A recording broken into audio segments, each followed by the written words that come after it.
Hi, how you doing? My name's Danielle and this is Comics and Cosmetics. If you're a big fan of makeup and super nerdy shit, you're in the right place. Have a seat, you've made a friend today.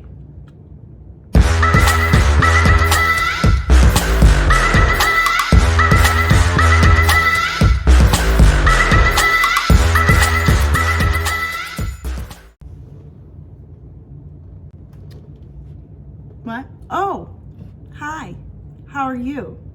And welcome to my dojo. My name is Danielle and you have stumbled upon, inexplicably, Comics and Cosmetics, where I, an overweight mother of four middle-aged woman, sit and do my makeup while you watch creepily and I talk about nerdy shit that I like. Sound fun? Oh, okay, my apologies. Well, go ahead and move on to Bailey Sarian. It's fine, I understand. No, seriously, I get it.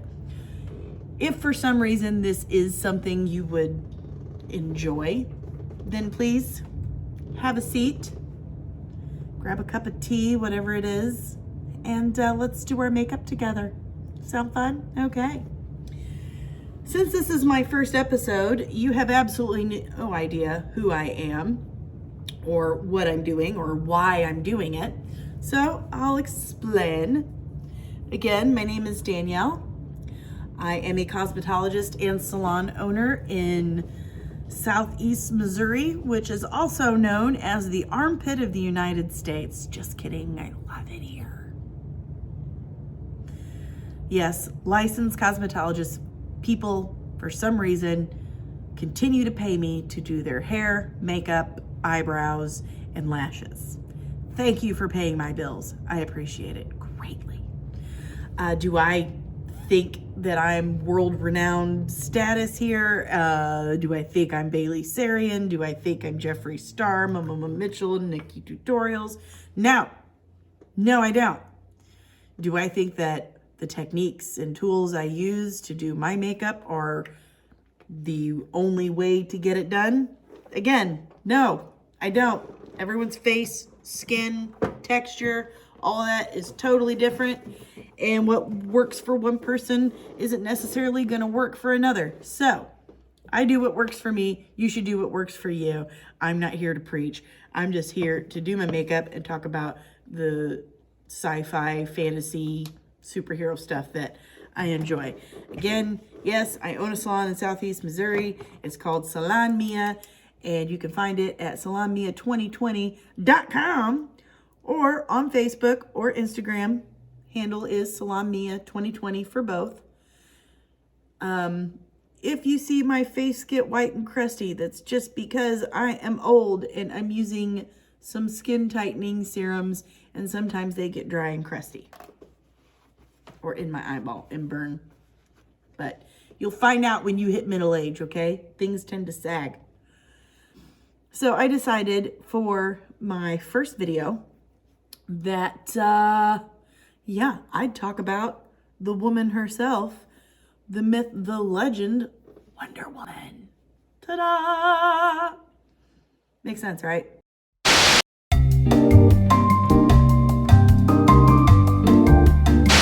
We're going to talk about Wonder Woman today. There's quite a lot to talk about because she's pretty effing great. So let's just call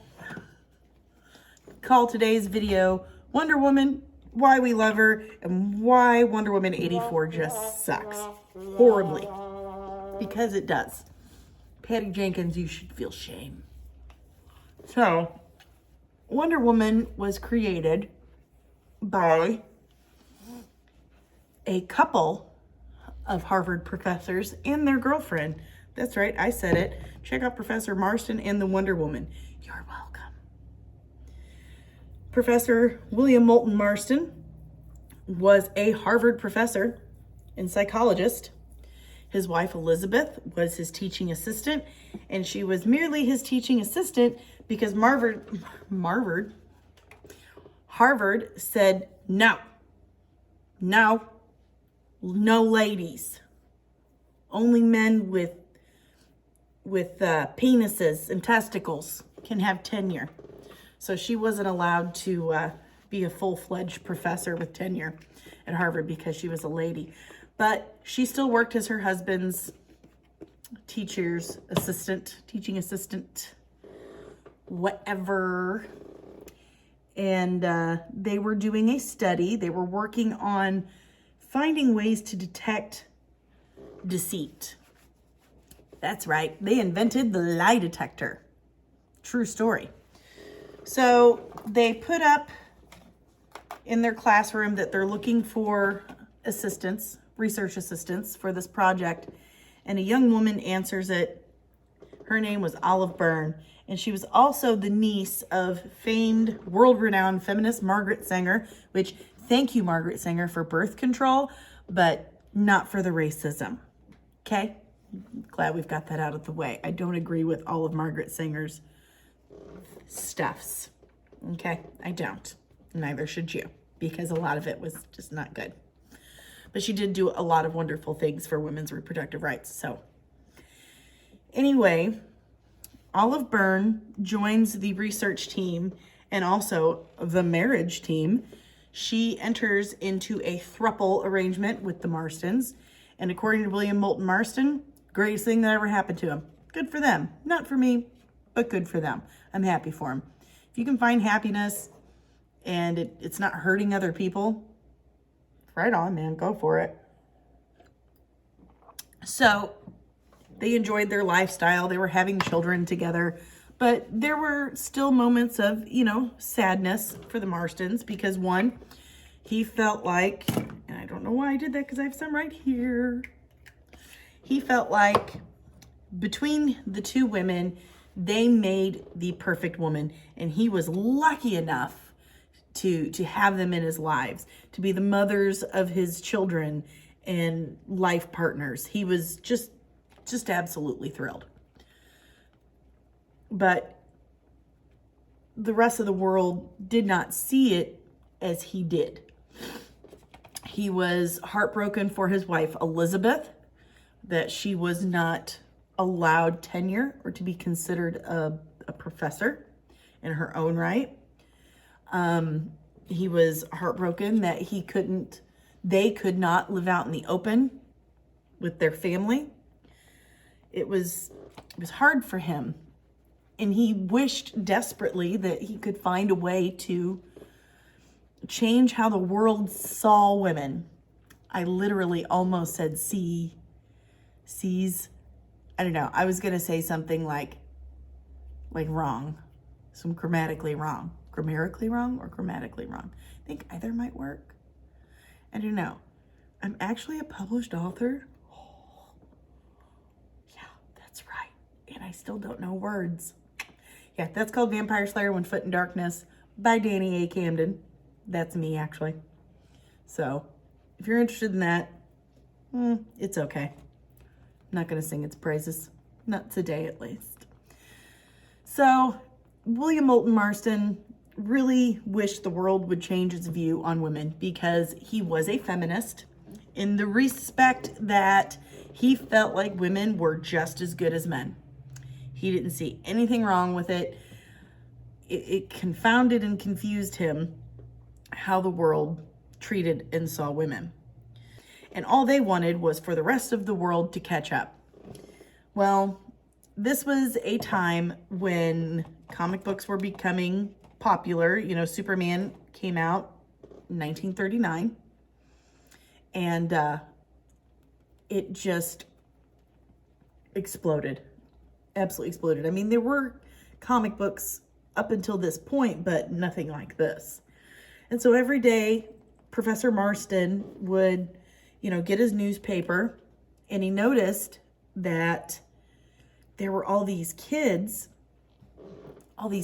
like at the newsstand grabbing comic books and just going appy gone snappy over them. Now, the rest of the world saw this as a bad thing. They thought that kids reading something was bad. Now, this day and age, getting my kids to read anything is an accomplishment that I would put on a plaque and hang on the wall. Okay. But back then, comic books were viewed kind of like video games are today. They're going to rot these babies' brains, make them useless members of society, a drain on society. They're going to be useless. But William Moulton Marston, who, as we have pretty much established, was way ahead of his time, and he saw the positive applications this could have. He thought to himself, and you know, I scratched myself right there. I'm very pale. See, that's going to stay there for like a week. Enjoy.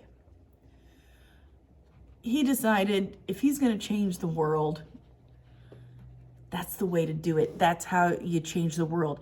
You change the kids. You get it in the kids' heads. And the best way to speak to them is to speak to them in their language.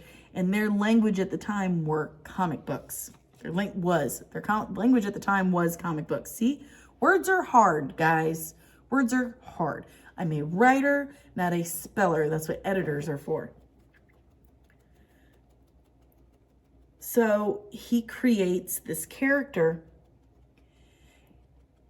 And to him, as I've said, he felt like between Olive and Elizabeth, he had the perfect woman. Between the two of them, together, they made the absolute perfect woman.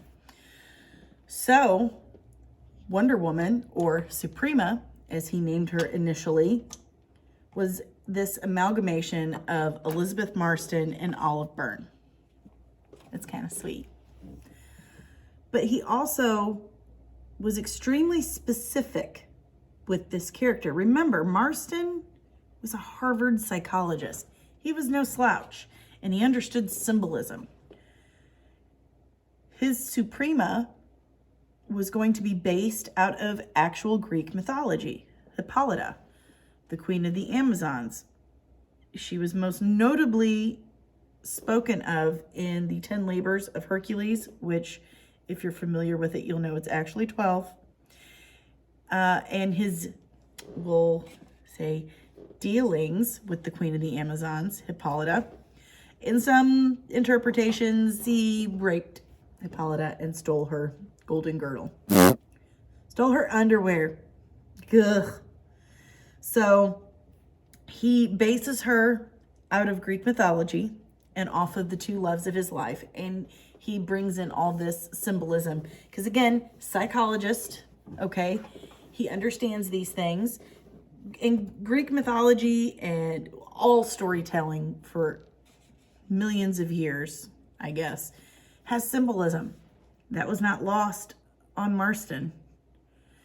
So if he was wanting to teach the world, and especially little girls, that they are not only these beautiful, feminine, magical little creatures, but also tough and strong and powerful, how would you display that? So for him, it was not sacrificing any of her beauty or femininity or sensuality for that strength. He gave her long flowing hair, which in ancient times and in that day and age, okay, so don't get all huffy and puffy and cancel me before I get started, but symbolically speaking, long hair was indicative of femininity and sensuality. Then he also gave her, and I'm just going to be frank, okay, he gave her large boobies. These right here, those things, because those were symbolic of maternal instinct, femininity, fertility, those things. You were supposed to look at her as a warm, motherly figure, like she was someone you could go to for comfort. Lay your weary head on her heavy bosom and sleep. I don't know. But that's why they're there. He made her very tall and muscular because she's strong. She Wonder Woman. He gave her magic jewelry, her magic girdle, which was actually the original source of her strength and abilities. was Hippolyta's golden girdle. He gave her the magic bracelets that reflect or deflect anything.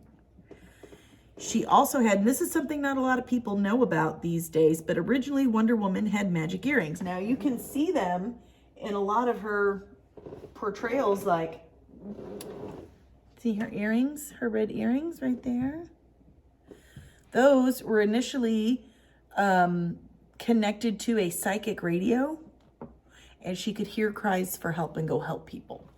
So everything, every part of her had a purpose. Her crown could be used as like a boomerang. That's pretty cool.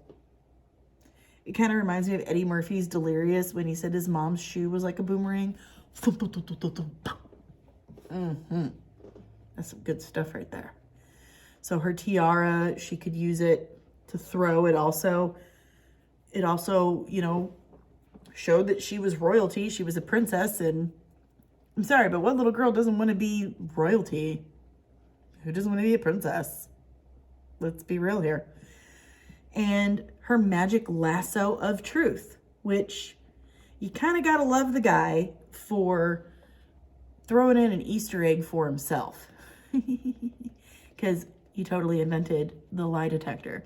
So of course, she's going to have the lasso of truth.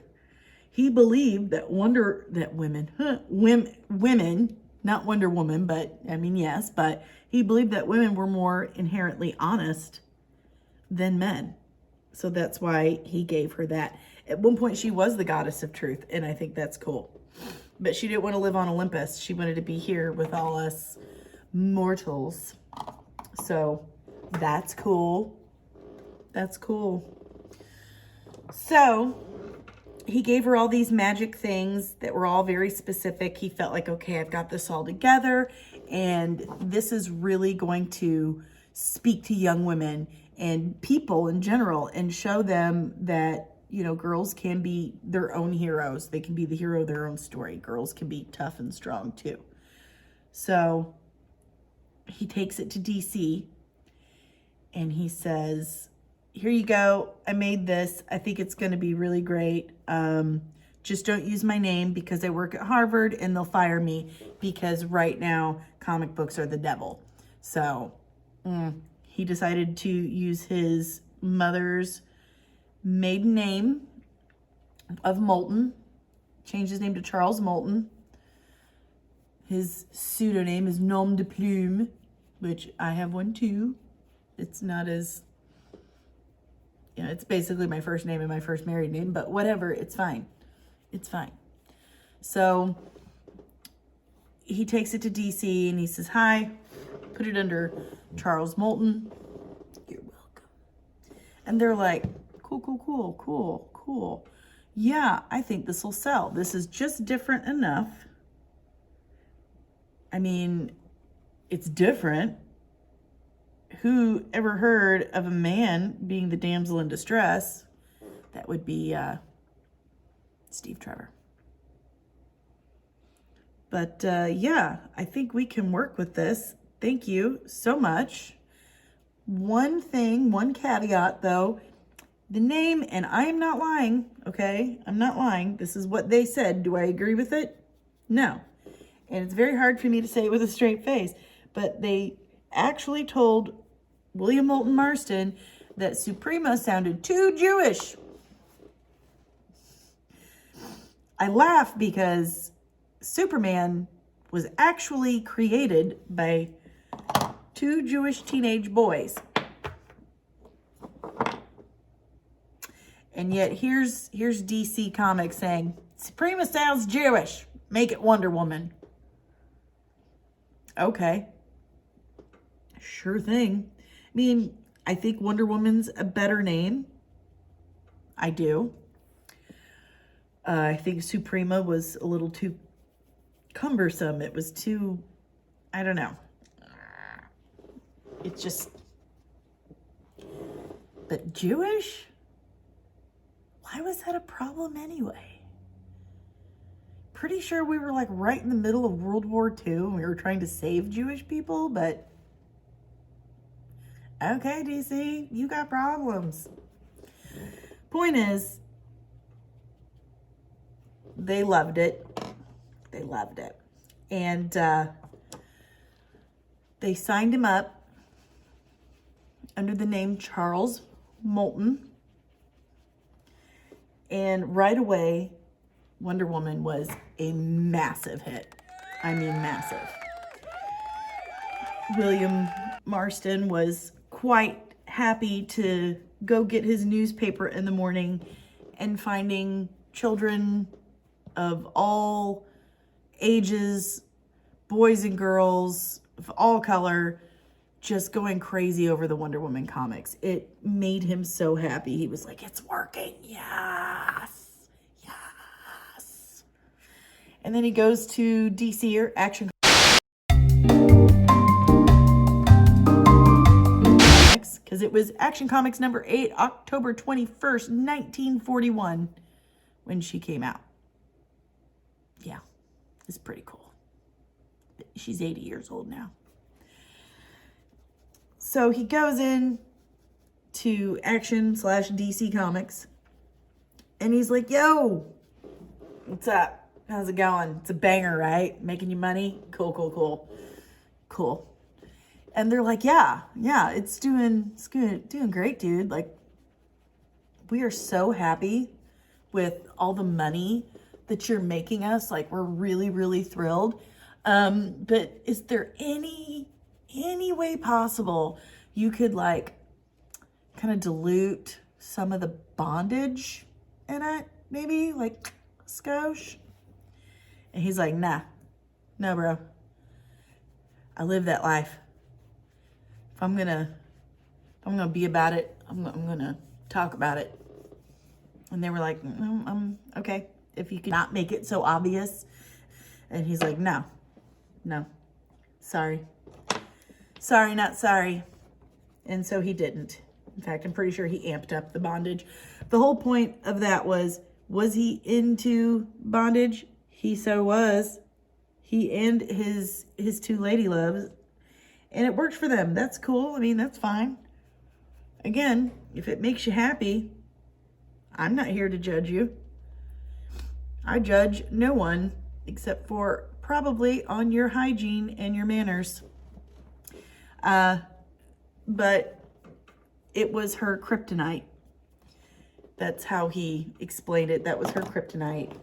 If you crossed her gauntlets, her bracers behind her back or tied her up with her lasso, then you could subdue her. She'd become submissive. See what he did there? Submissive. Yeah, there we go. This is looking just as good as it did the first time I did it today when I recorded all of this the first time. That's fun, right? So he creates this juggernaut of a character and people are loving it, even though there's bondage in there and they're trying to get him to like not do that so much. But it's going very well. Time goes on, and they put her in the Justice League of America. They're like, guess what? This was like the Avengers Infinity Stone saga of their time, because this is the first time anything like this had ever been done. Characters, namely Batman and Superman, were starting to show up in each other's books or on each other's covers and stuff. And so they decided, we are going to do a thing. I know this is going to sound wild, but stay with me.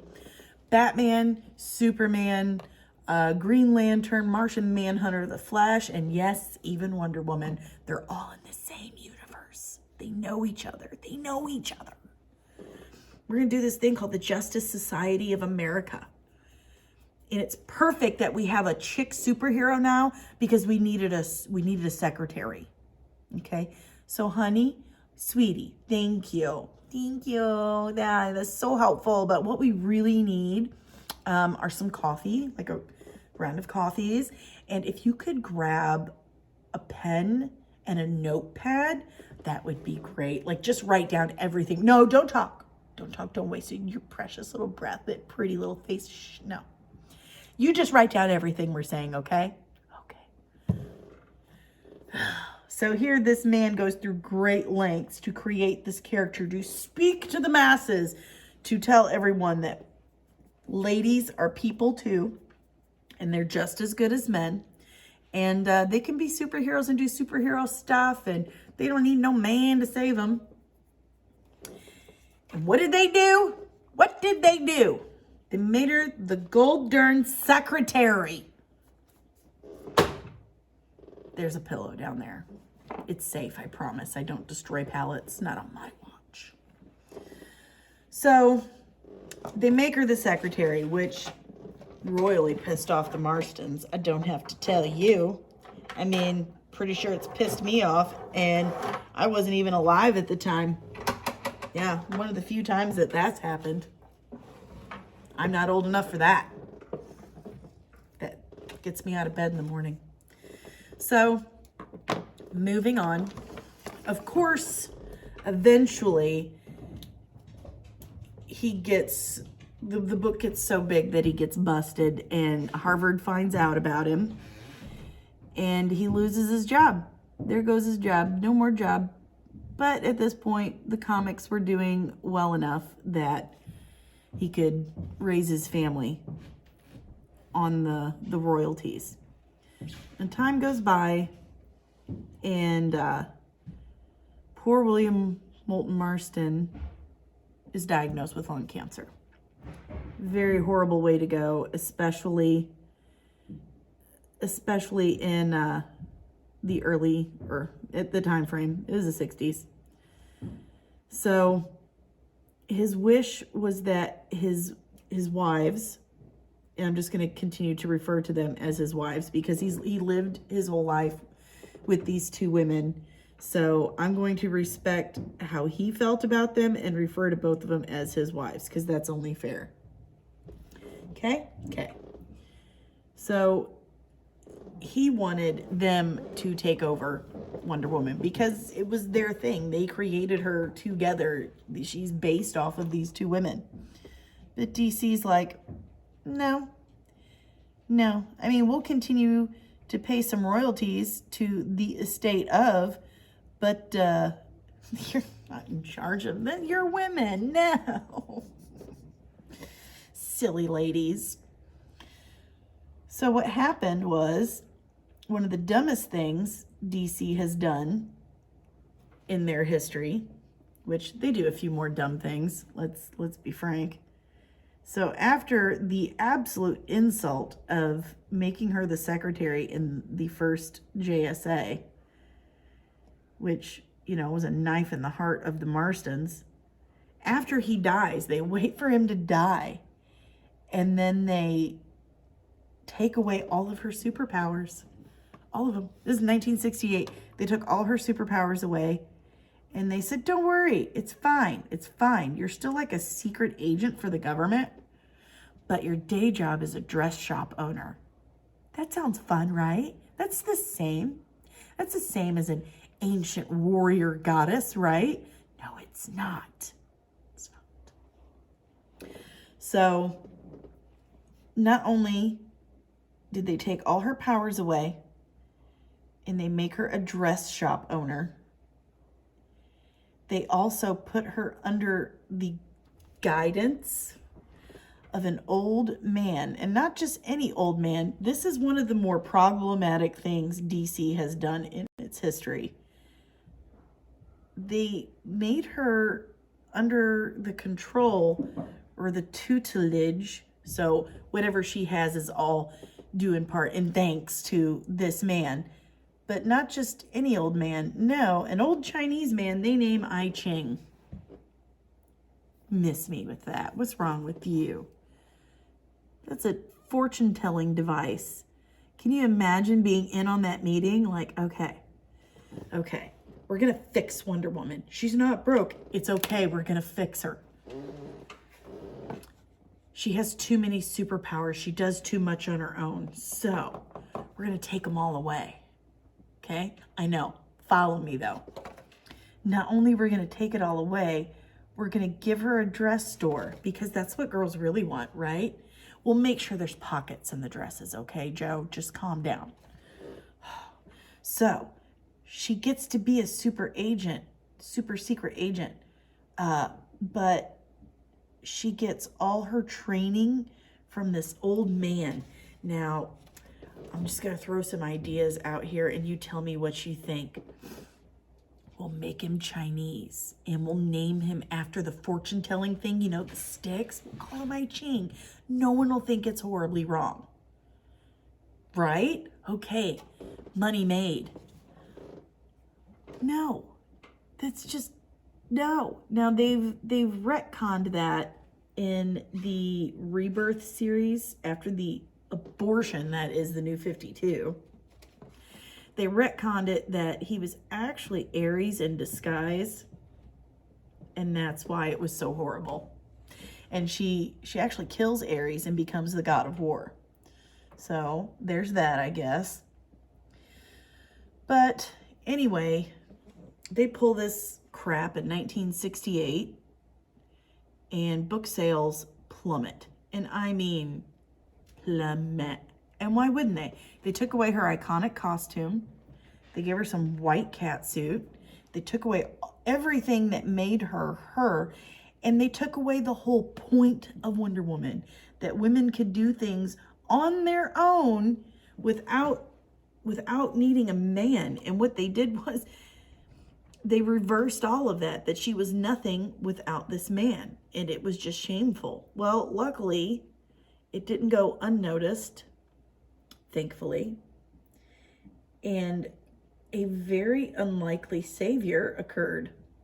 And I say unlikely because Wonder Woman's iconic costume wasn't exactly demure or conservative. So the fact that Gloria Steinem, one of the leaders of the women's lib and feminist movement in the 70s, was, you know, Wonder Woman's hero, is just kind of funny if you think about it. So Gloria Steinem was starting her own magazine, Ms. Magazine. And for the very first issue, she put Wonder Woman on the cover and it said Wonder Woman for President in her iconic costume. And people loved it. People loved it so much that they hounded DC even more about bringing back her classic costume. And they did. By God, they did. They realized the error of their ways real fast. So thank you for that one, Gloria Steinem. And for those highlights, girl. Those halo highlights. Those curtain bangs. They coming back. They coming back. Now, another time that they totally, oh, looks like I got a beard. Another time that they totally missed the bed was the New 52. Lord Jesus. Why'd they do that to us?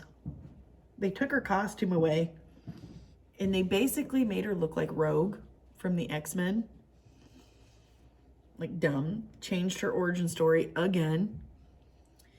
And just like what always happens, you know, they see that people aren't liking this. What do we do? What do we do? I know. We'll just erase it and say, you know, someone was screwing with time. Ooh, we'll say it was Dr. Manhattan. Yeah, it's Dr. Manhattan. And we'll just say we were going to change it all along. Sound good? Sounds good. All right. So they realized New 52 wasn't working out. So then here comes Rebirth. And Rebirth fixed everything with Doomsday Clock. Dr. Manhattan just wanted to feel something.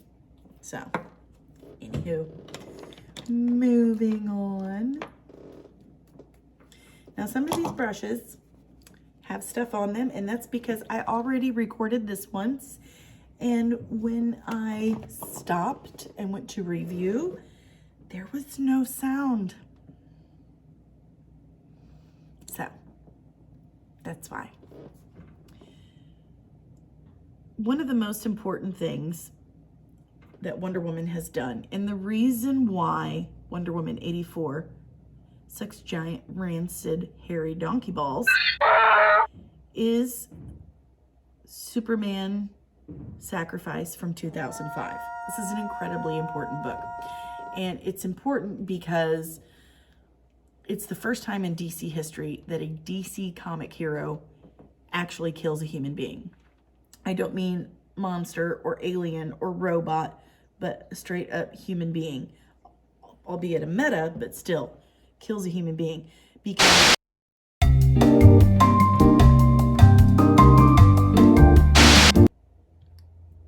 I don't like the questions of, do you like Marvel or DC? Because they're two totally different things. It's comparing apples to oranges. DC is first, and they were created in an era where there were very stark differences between right and wrong, good and evil. We're talking World War II here. So their stories are all about morality tales, stark differences between right and wrong, good and evil, black and white, no gray areas. Whereas when Marvel came around, it was the 60s,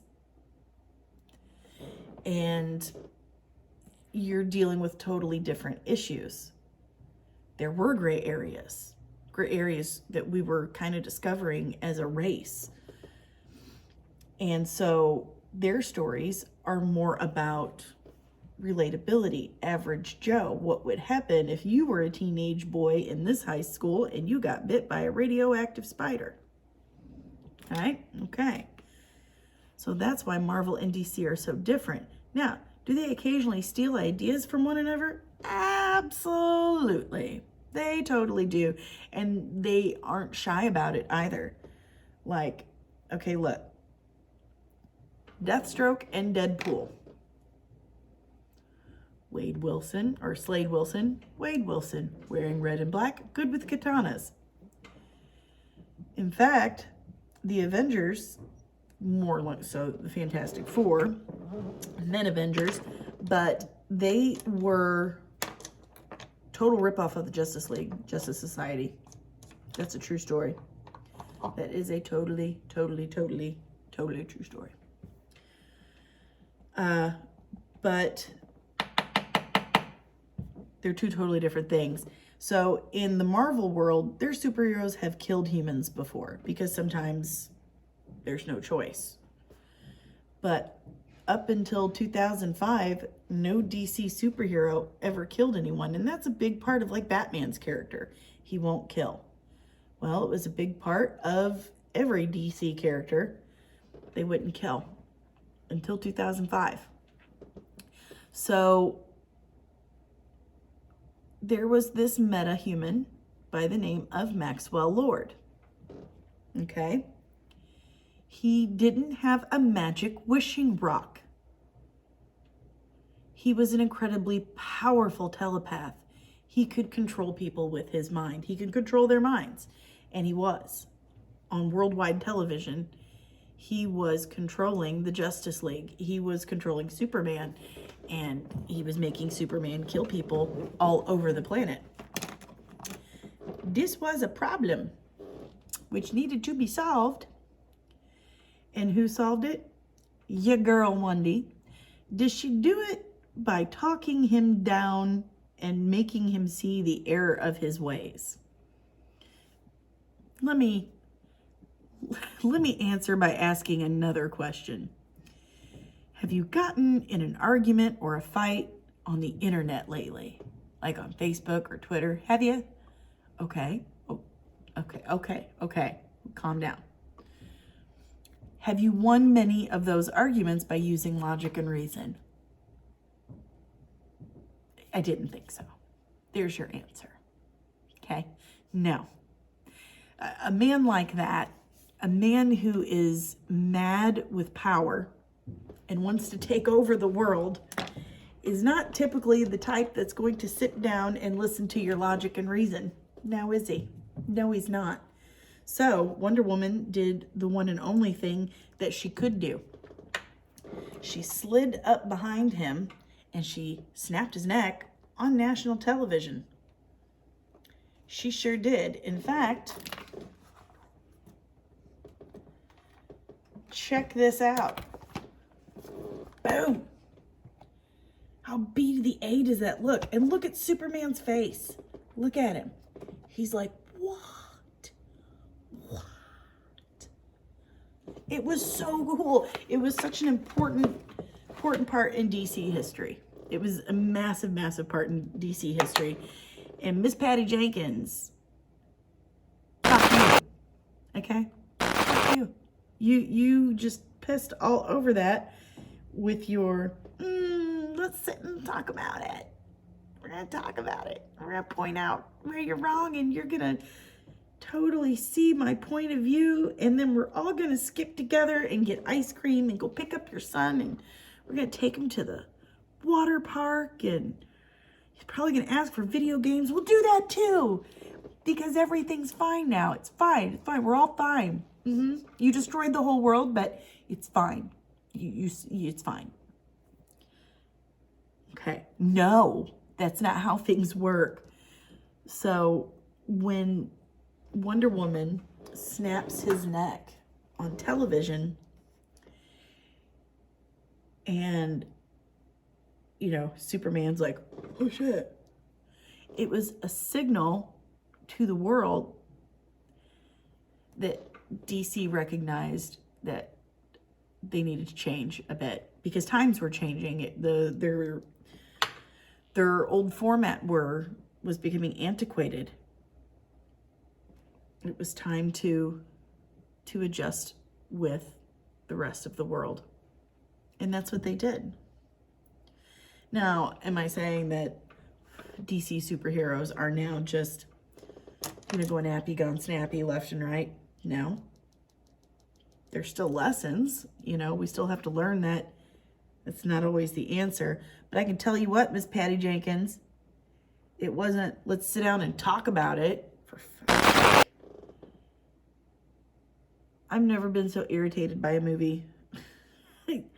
That was maybe the Whedon cut, which, listen, Joss Whedon, you broke my heart, okay? You gave me Buffy the Vampire Slayer. I've been a fan since '92. Buffy the series, Angel, Dollhouse, Firefly. I mean, you wrote Aliens, you wrote for Uncanny X-Men. You're a freaking legend, dude. What the fuck are you thinking? You're a dick, and you deserve whatever is coming to you, because you did that on purpose, and those poor people had lost their daughter, and so you take their project and just write your name in urine all over it. What the hell's wrong with you? You're a terrible person now. I can't watch any Joss projects now. Because it's so sad. It's so sad. It's so heartbreaking. These directors, they get us all worked up, and then what happens? They let us down.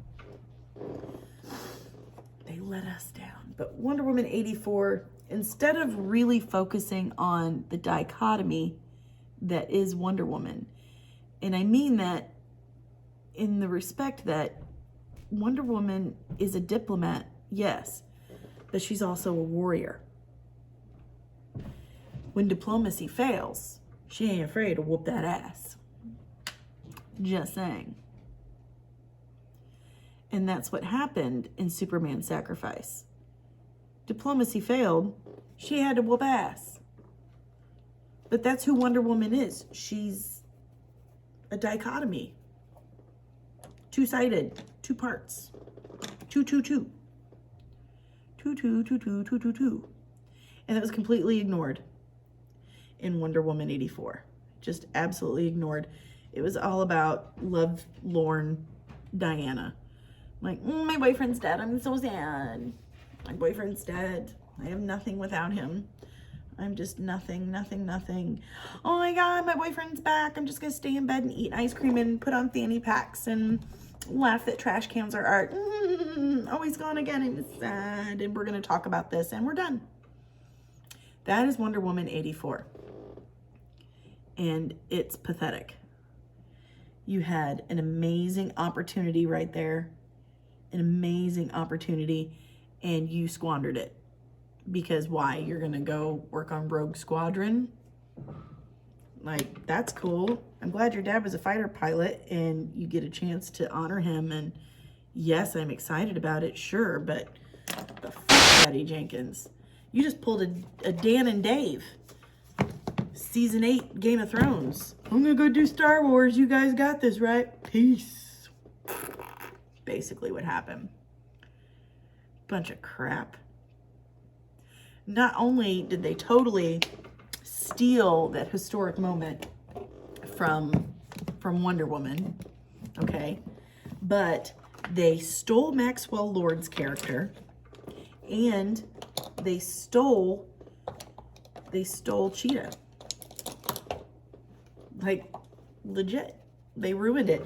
Cheetah was a lady. Her father was Lord, okay, don't kill me, but he was a lord. He was a British lord. And Cheetah was his daughter, but she's kind of like Laura Croft, where she's like, I don't care that I'm rich. I want adventure. And so she became this anthropologist and archaeologist. And she went off to study this tribe in the jungle. And she ends up getting kidnapped and married off to this jungle god whom she displeases. And he turns her into the cheetah, this vicious, snarling beast that ends up craving human blood. Like, it has to survive on human blood. That's exciting. Honeymoon. And write that one down. Honeymoon ideas. Get married to jungle god and displease him to become flesh-eating alpha predator. That sounds good. So, poor Barbara Minerva has this horrible thing happen to her. And, I mean, she got changed back a couple times, but, you know, ultimately has to become the cheetah, be the cheetah for the rest of her life. But in Patty Jenkins' world, she makes a magical wish on a rock to become more like Diana, an apex predator, and that makes her the cheetah. And then everyone takes their wishes back, and then she's not the cheetah anymore. Bullshit. Sorry. I should get something to drink. Got some petty in my throat. That's better. Don't get me wrong, Kristen Wiig was freaking phenomenal in that movie. I'm sure I'm not alone with the opinion that Kristen Wiig is one of the greatest comedic actresses of our time and one of the very, very few bright spots in SNL's recent history. You suck these days. Do better. But I had no idea that she could play this, I mean, just so perfectly. Good for her. And she is a Wonder Woman fan. So, man, how cool would that be to get to be in a Wonder Woman film? Like, sweet. I hate what Patty Jenkins did to that character.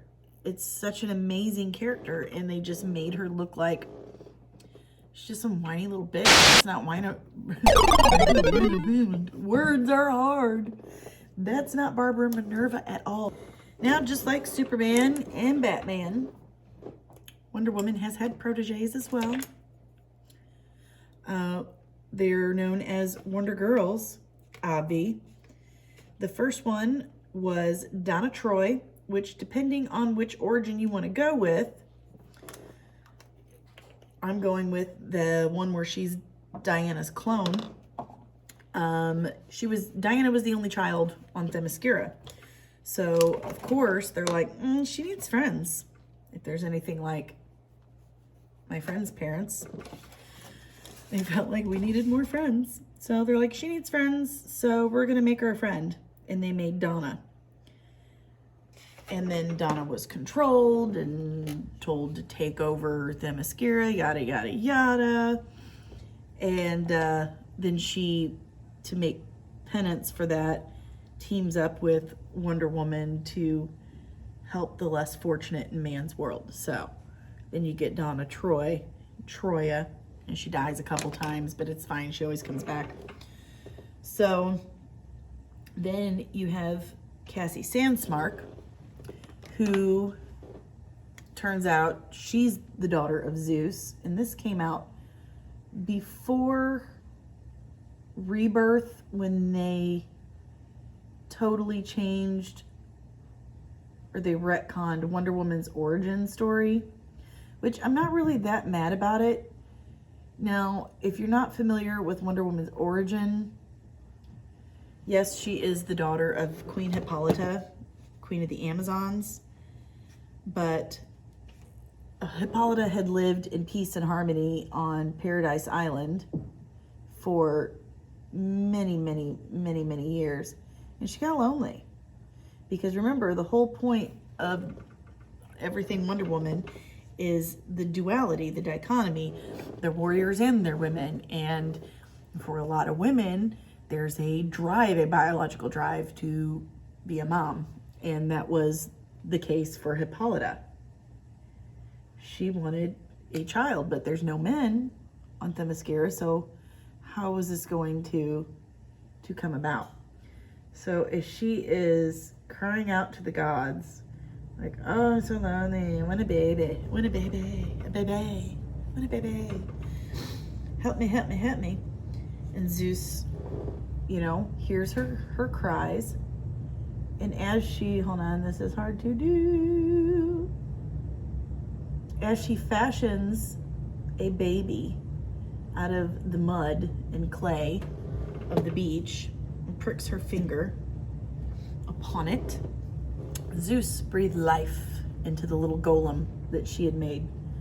Because that's basically what that is, a golem.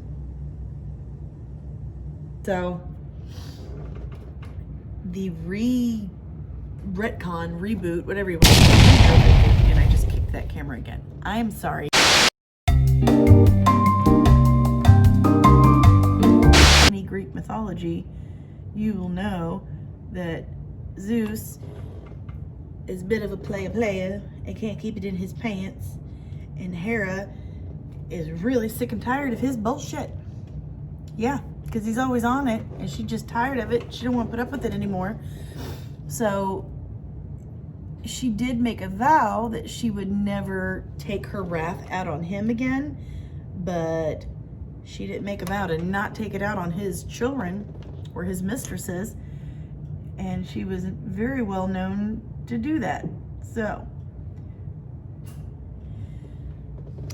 then they're saying that the main reason why Zeus created this island paradise away from man's gaze was to hide what he had done. Okay then. Got it, Zeus. You basically bought your Gumara an apartment on the west side. Good job, buddy. Good job. Recently, they've also said, I have a few of the books, and I haven't really read the whole story yet, I'm ashamed to say, because it's just, I'm having trouble stomaching it. Because what was the point of Wonder Woman? What was the point? The point is that women can be powerful in their own right, and they don't need men to qualify or validate any of that. Well, in this retcon, they have given Wonder Woman a twin brother. How nice. A twin brother. She has a man and she needs one in her life. So they gave her a twin brother, and to me that just, it takes away from her specialness. It really does. They've given her other siblings. Like, she has Nubia. Nubia is, I mean, for all intents and purposes, she's the Black Wonder Woman, which I've heard Tiffany Haddish say she wants to play her, and I'd be okay with that. Like, totally. You go for it, Tiffany Haddish. You just go for it. As Bob Ross says, just make happy little trees. Happy, happy little trees. Sure thing, Mr. Bob Ross. Sure thing. So you've got Nubia. You've had several other Wonder Women, like Athena was Wonder Woman, Artemis was Wonder Woman, this hateful redheaded chick named Orana, she was Wonder Woman also. Like, Wonder Woman was always losing her mantle of Wonder Woman. Like, for real. Why, girl? Why? But she'd do something to piss her mom off, and her mom's like, that's it, you're not Wonder Woman anymore. You got to do another contest. Which, honestly, that's how she got her ability to fly. Remember the invisible jet? She had the invisible jet at first because originally Wonder Woman could not fly. Well, in the early 70s, we decided that yes, girl can fly, because she had to do this contest to win back the mantle of Wonder Woman. In order to complete this contest, she had to, complete all these trials, and one of them was riding the winds, like gliding on the jet stream. That's how Amazons fly, is they glide on jet streams like birds. That's cool. So that's how she learned to fly. Cause she is like a bird, she could fly away.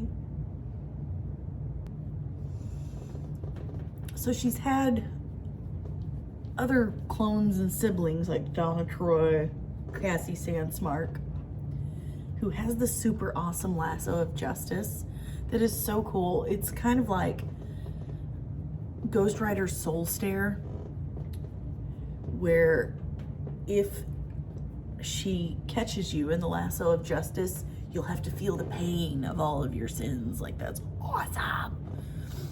I wish Wonder Woman's lasso kind of did that sometimes, but I mean, really it wouldn't make sense with her character being who she is.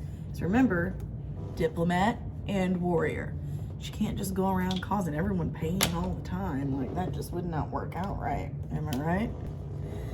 So she's had all these other siblings, but I'm just not, I can't get on board with her having this twin brother Jason, who got spirited away and raised by this old Greek man as a fisherman, and it's just, it doesn't make sense, not storyline wise or for the character at all. It doesn't make sense, and I'm not okay with it. I wish they would get rid of it, because again, I feel like it takes away her specialness. Anytime you create more and more characters based off the same one, it makes them less unique, and that just makes me sad.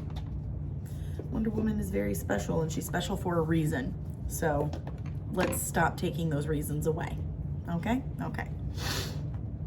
Okay. Okay. Mascara. Mascara.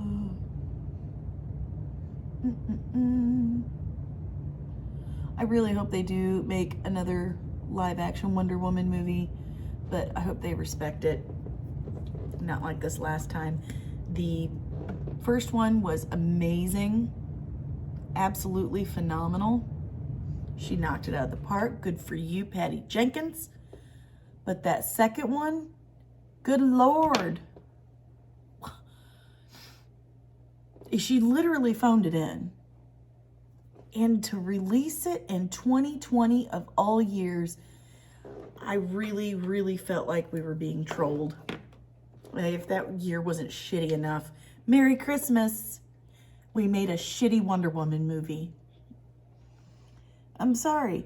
That storyline that they, you know, they drew inspiration from was too important. And I've got mascara all over my lid, but that's okay because there's a trick to removing it. So I'm not that worried. But that storyline, the Superman sacrifice, that was an amazing storyline, and it was so important for a very good reason. For a very good reason. And she just shit the bed. She just did not care. She made it all about Diana being sad about a boyfriend and then, you know, using logic and reason to talk this guy down because that works. No, it doesn't.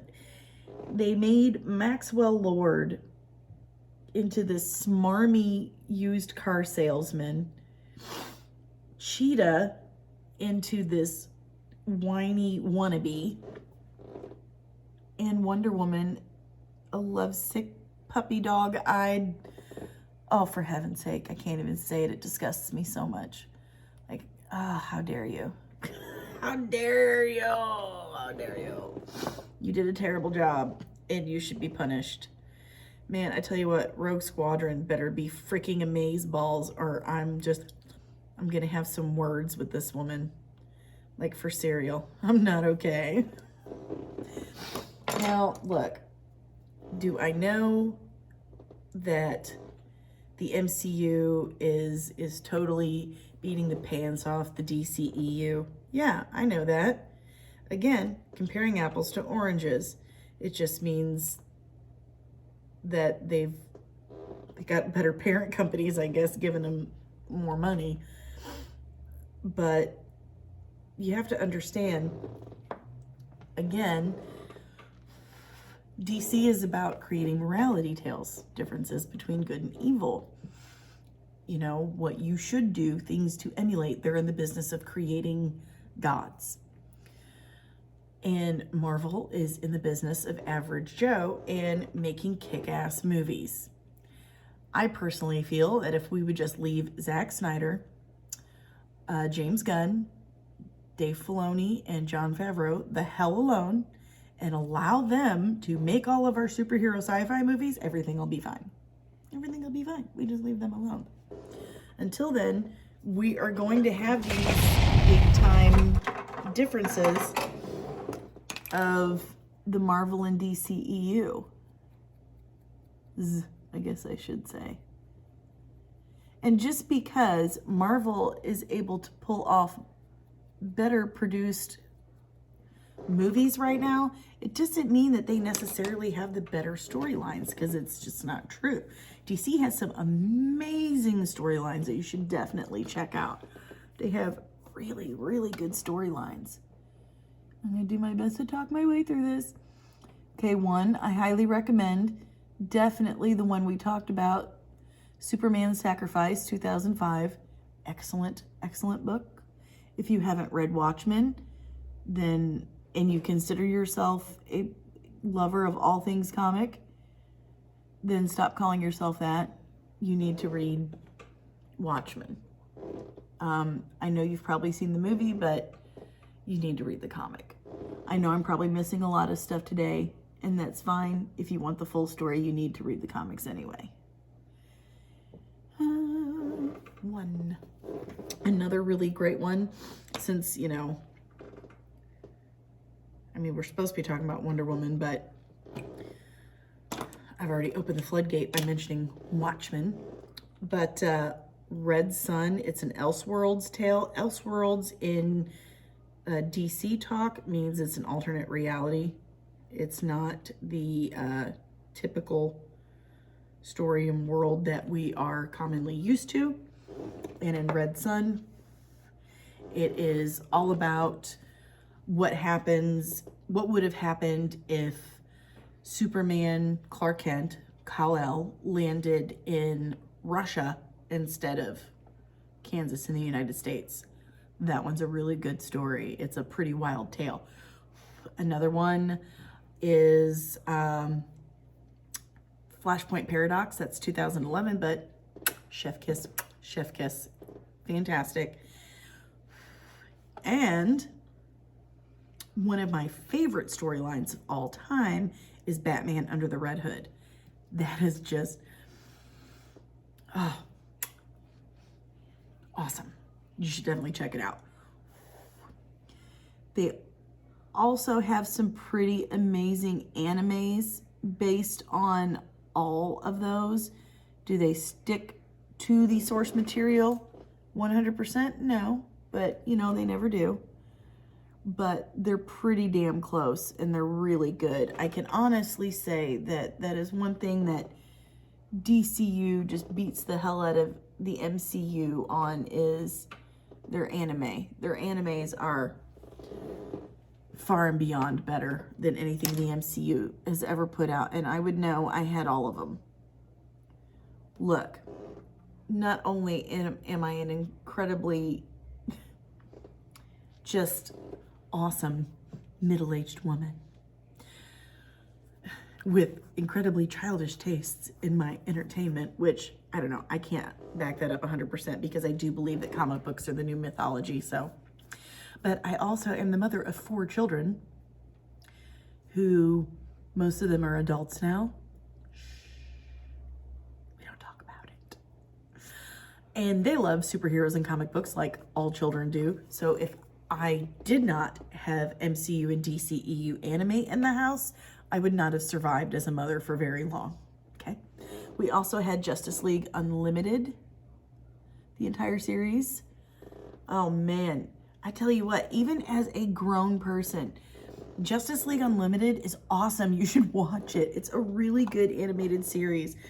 I mean, yes, I know that they made it for kids, but not really. It's really good.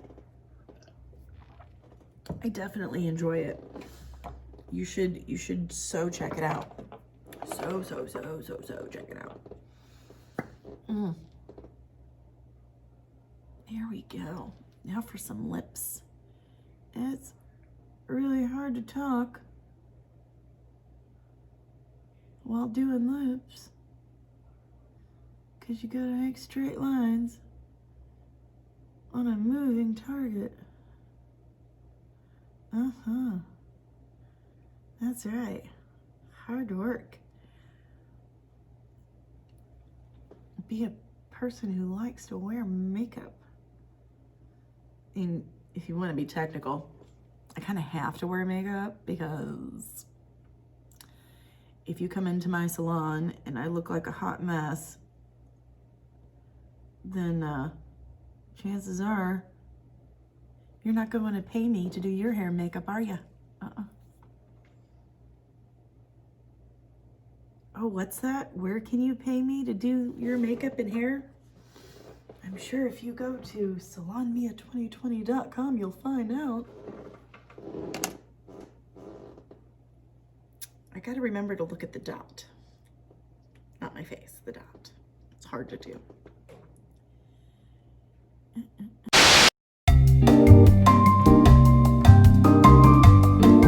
Yes, girl.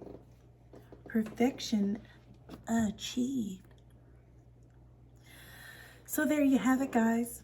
There's, I'd say, about 75% of what I know about Wonder Woman and why Wonder Woman 84 just absolutely sucks, and why you shouldn't watch it or give Patty Jenkins your money for it anymore.